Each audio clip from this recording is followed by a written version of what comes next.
Hello भक्तों, आप सभी को फिर से स्वागत है ज्ञान गंगा शास्त्री जी इस चैनल पर एक नई वीडियो में। तो दोस्तों, आजकल के समाज में भाई भाई को कोई देखना नहीं चाहता है। इतना हमारा समाज नीचे गिर गया है कि भाई ही भाई का दुश्मन बन गया है। और एक जमाने में राम, लक्ष्मण और शत्रुघ्न का प्यार, जिनके आज भी चर्चे किए जाते हैं। तो चलिए फ्रेंड्स, मैं आज जो है एक ऐसा आपको रामचरितमानस से ऐसा आपको कहानी सुनाने वाला हूँ जिसे सुनकर आपकी आंखें नम हो जाएगी। तो चलिए फ्रेंड्स, वीडियो को शुरू करते हैं। अगर उससे पहले अगर आपने अभी तक चैनल को सब्सक्राइब नहीं किया है तो प्लीज सब्सक्राइब जरूर कर लीजिए और बेल नोटिफिकेशन को ऑन कर लीजिए।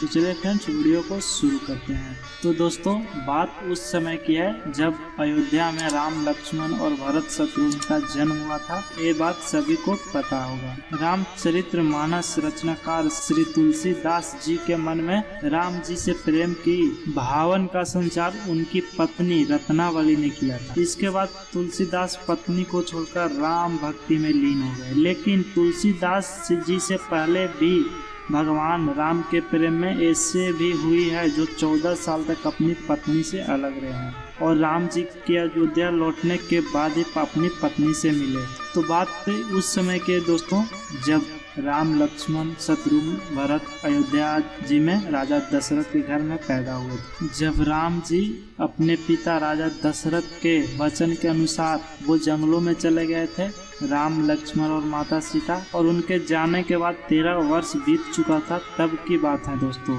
एक रात की बात है दोस्तों। माता कौशल्या जी को सोते हुए अपने महल की छत पर किसी की चलने की आहट सुनाई देती है।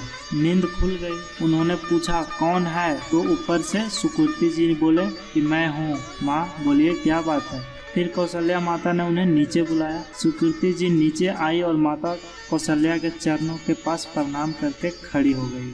फिर माता कौशल्या जी ने श्रुति से पूछा, इतनी रात को अकेली छत पे क्या कर रही हो बिटिया?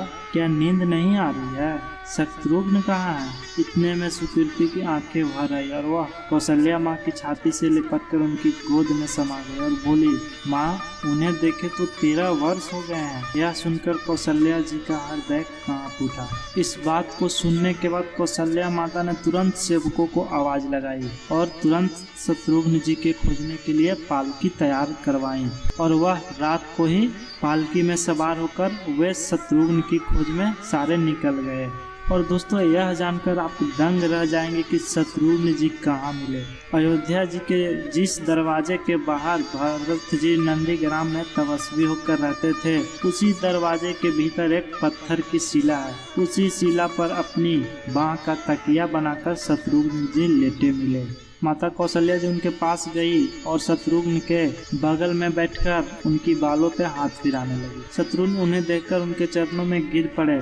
माँ ने पूछा, शत्रुघ्न आप यहाँ क्यों हैं? शत्रुघ्न जी की रुलाई फूट गई। वो फूट फूट कर रोने लगे। बोले, माँ भैया राम जी पिताजी की आज्ञा से वन चले गए हैं। भैया लक्ष्मण जी भी उनके पीछे चले गए हैं। भैया भरत जी भी नंदीग्राम में हैं। क्या ये महल, ये रथ, ये राजसी वस्त्र विधाता ने मेरे लिए ही बनाए हैं? कौशल्या माता जी निरुत्तर रह गई। चारों भाइयों के बीच स्नेह देखकर अयोध्या वासी सभी लोग चकित थे। और भक्तों, मैं यहाँ पे एक बात और बताना चाहूँगा कि रामायण में लक्ष्मण जी की जो पत्नी उर्मिला थी, उनकी भी त्याग महान है। जब लक्ष्मण जी जंगल में चले गए थे श्री राम जी के साथ, तो उन्होंने उसी समय जो है योग निद्रा में चली गई थी और दोस्तों 14 साल तक नींद में ही रही। जब लक्ष्मण जी लौटकर अयोध्या आए और उर्मिला की नींद खुली तो लक्ष्मण जी को वह अपने कमरे में देखकर डर गई, क्योंकि उन्हें लगा कि उनके कक्ष में कोई पुरुष आ गया है। फिर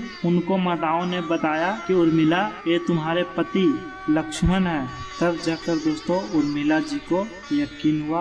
तो भक्तों, इतना ज्यादा प्रेम था श्री राम, लक्ष्मण, भरत और शत्रुघ्न के बीच। तो मनुष्य की जिंदगी बहुत ही अनमोल है दोस्तों, इसलिए आप अपने परिवारों के साथ मिल कर रहे हैं। और आज के लिए बस इतना ही दोस्तों। मिलते हैं किसी नेक्स्ट वीडियो में किसी अच्छे से टॉपिक के साथ। और उससे पहले दोस्तों, अगर आपने अभी तक चैनल को सब्सक्राइब नहीं किया तो सब्सक्राइब कर लीजिए और नोटिफिकेशन को भी ऑन कर लिया। दोस्तों, आप हमें इंस्टाग्राम पे फॉलो करना बिल्कुल ना भूलें। वहाँ पे आपके मन में कोई भी सवाल हो, कोई भी आपको ग्रह शांति से रिलेटेड उपाय चाहिए, तो आप वहां से मुझे मैसेज कर सकते हैं, लिंक डिस्क्रिप्शन में दिया हुआ है। तो चलिए फ्रेंड्स, मिलते हैं नेक्स्ट वीडियो में, तब तक के लिए जय श्री राम।